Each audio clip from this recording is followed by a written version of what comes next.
6 months na po ako nag-a-apply ng trabaho. 25 companies po yung pinagpasahan ko. Pero iilan lang po sa kanila yung tumatawag for interview. Akala ko po matatanggap na po ako sa trabaho.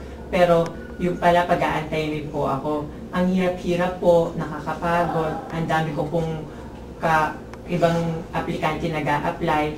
Ano po ba yung ginagawa kong mali? Bakit hindi po ako natatanggap? Okay. Ang pinakadahilan kung bakit hindi natin nakukuha yung resulta ang gusto natin is dalawa, no? Una, hindi tayo klaro din sa target result na gusto natin. Pangalawa, yung proseso o yung pamamaraan kung paano natin kinuha yung resulta. In this case, in your case, yung result na gusto natin is yung trabaho, magkaroon ng trabaho. Now, baka gusto mong tingnan kung anong klaseng target job ang hinanap mo. Kasi posible na you are limiting your career options. Doon sa 25 companies, for example, no? Kung minsan din natin naiisip, ang ating isang paniwala is gusto ko lang ng trabaho na hindi lalampas ng Makati, for example. So kung may mga job opportunities outside of Makati, hindi na natin yun nakikita. No? O di kaya sasabihin natin, gusto ko pang-araw lang, ayoko magtrabaho sa gabi. So may mga job opportunities na pang-gabi na hindi na rin natin nakikita. That's what I mean by we have to be clear about our target. Kasi it's possible that you are limiting your career options. That's one. Yung second example ng limiting your career options is, for example, ang iniisip mo, gusto ko yung trabaho ko during the day lang. So, yung mga opportunities that are available at night, hindi na natin nakikita.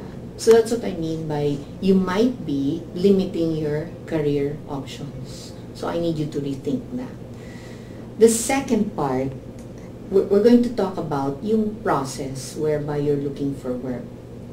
A lot of people don't realize, and you might want to think about it, is you might not be tapping or fully tapping your personal network.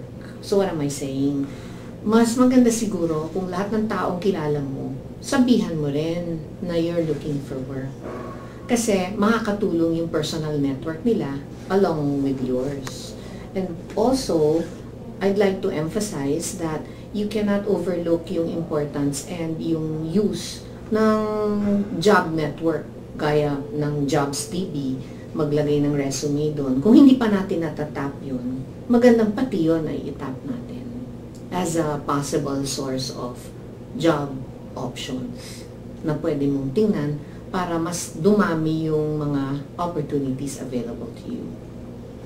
Ma'am, ano po yung maa-advise nyo sa akin bilang naghahanap ng trabaho since napakaraming Pilipino ngayon ang naghahanap ng trabaho? Paano po ako mag-aangat sa iba?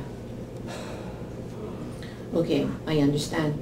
Kasi, ang pinakahinahanap ng mga employers ngayon are people who can readily express themselves and who are confident about who they are.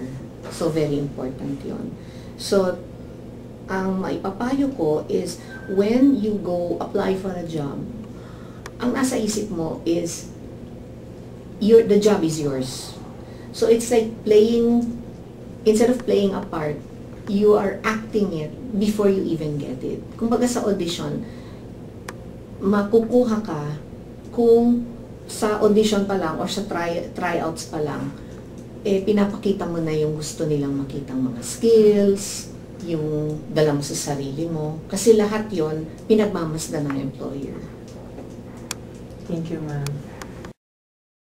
Kung trabaho ang hanap, maglagi na Jobs TV! Kung trabaho ang hanap, maglagi na Jobs TV! Kung trabaho ang hanap at asensong pangarap, JobsTV.com lang trabaho na. Kung trabaho ang hanap, maglagi na Jobs TV! Kung trabaho ang hanap, maglagi na Jobs TV! Kung trabaho ang hanap at asensong pangarap, JobsTV.com lang trabaho na. Looking for a job? Log on to www.jobstv.com.ph.